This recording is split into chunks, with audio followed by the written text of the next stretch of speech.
WHBC. Doctor, doctor, I'm screaming,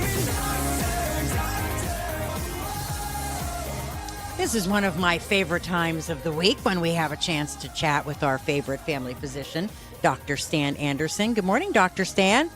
Hey, Pam, it is great to talk to you. You too. And I have to say, there's so much to talk about when it comes to the flu and some other things that we're going to get to. But, as I was telling my listeners a little bit ago, I witnessed it firsthand in an emergency room situation yesterday. And my gosh, the respiratory, the flu kind of things, there were kids, there were older people. It was just pretty unbelievable yesterday. Yeah, and if you would have gone over the weekend, it even would have been worse. Wow. So the average wait time this past weekend in almost every emergency department in Northeast Ohio was around 10 hours. So we're seeing a huge increase. According to the Stark County Kansas City Health Department statistics, we've seen a huge spike, and so everything is about a week behind. So this ended last Friday. The new strain that's going around is the subclade K variant, and it is a lot more dangerous. It is a lot more aggressive. It is one of those H2 and 3 H3 and 2 strains, and it tends to get people a lot sicker. There's now 36 people that are in the hospital, and we are seeing more deaths earlier than we've ever seen. We've predicted that the national statistics, we've seen over 5 million cases of influenza already, and there's already been over 110 hospitalizations. So we're looking right around 5,000 deaths so far, and there have already been 2 children that have died from influenza. So influenza is here, and the expectation, the models that they've predicted is it's only going to get worse. We think that the reason why it ended up being this way and this bad is because we've lost a lot of herd immunity. So herd immunity means that you have a whole bunch of people that either have had influenza or have gotten the vaccine. So therefore, it's less likely to get into the group. So the reason that we've lost a lot of herd immunity is because this year there have been fewer immunizations for influenza than we have seen in a very, very long time. So a large part of it is people saying, COVID was terrible and we got through it. Everybody's okay. Influenza, it's not that big of a deal. I might have had it before. It's probably not a problem. And so as a result, people have been taking it a lot more nonchalantly. So the point that I would make is, number one, we are seeing the fruits of our labor. We are seeing that because we have a significant decrease in immunization, as a result, we're seeing a lot more infections. Along with influenza A, which is going around, we're seeing huge numbers of COVID, influenza B, and RSV.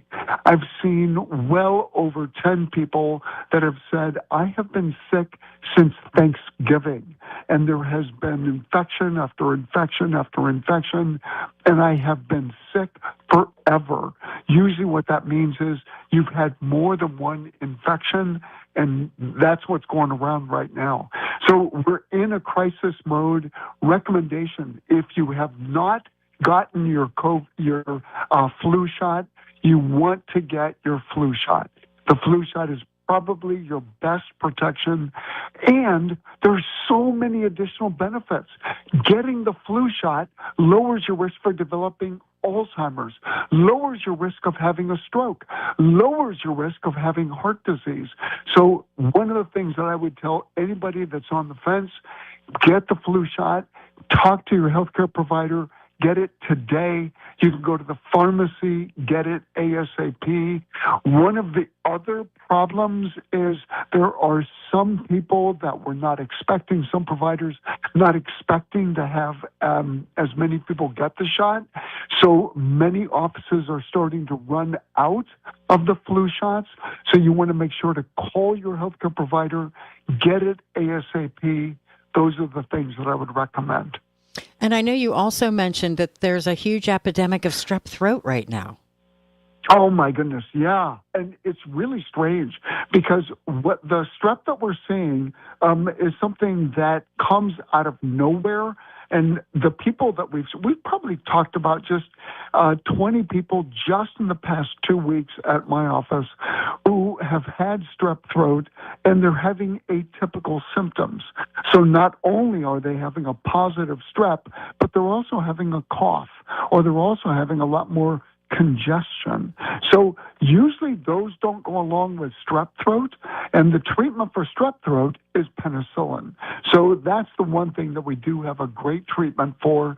If you come down with a significant cough, you want to see your healthcare provider sooner rather than later, because all of the treatments are more effective if we can start you on treatment within the first 48 to at the most 72 hours. So the plea that I would make to everyone is, one, take precaution. The other thing to do, wash your hands. Be careful about anybody else that's coughing. If there's a high-touch surface at your work, sanitize it. Get some sanitizing wipes. Put some hand gel on it. Use the hand gel. And please, if you're sick, stay home, because one of the things, you may be able to get over it if you're young and otherwise healthy, but people that you work with that have medical problems or that are older, if they get what you have, they are dramatically more likely to have a worse outcome. I mean, there's already 36 people that have been hospitalized just in Stark County with influenza, and that's not their fault. It just happens to be that their influenza affected them so much more severely. So yeah, we're seeing this huge triple-demic. We're seeing influenza. We're seeing a huge amount of strep throat. COVID is up and RSV is up. There are no treatments for RSV. If you've had COVID for more than 2 days to 3 days, the medicines that we can use, the Paxlovid, is not nearly as effective, and you're more likely to have side effects. So the plea that I would make is, if you are sick, get into your healthcare provider within 48 hours of when you start to show symptoms. A lot to consider, a lot to be, I mean, we just need to be safe and sound and do all the prevention stuff. You're right about it. And yep, I was slapped a mask on while I was in that emergency room yesterday. There's no doubt about that. But also, we'll talk, we don't have any time to do it this week, but next week, let's talk about the changes in the immunization that came down this week. Huge. Yeah, very huge, very huge. I want to talk about that for sure. All right, Dr. Stan, will you stay healthy, and we'll talk again next week. Thanks, Pam. I look forward to it. Doctor,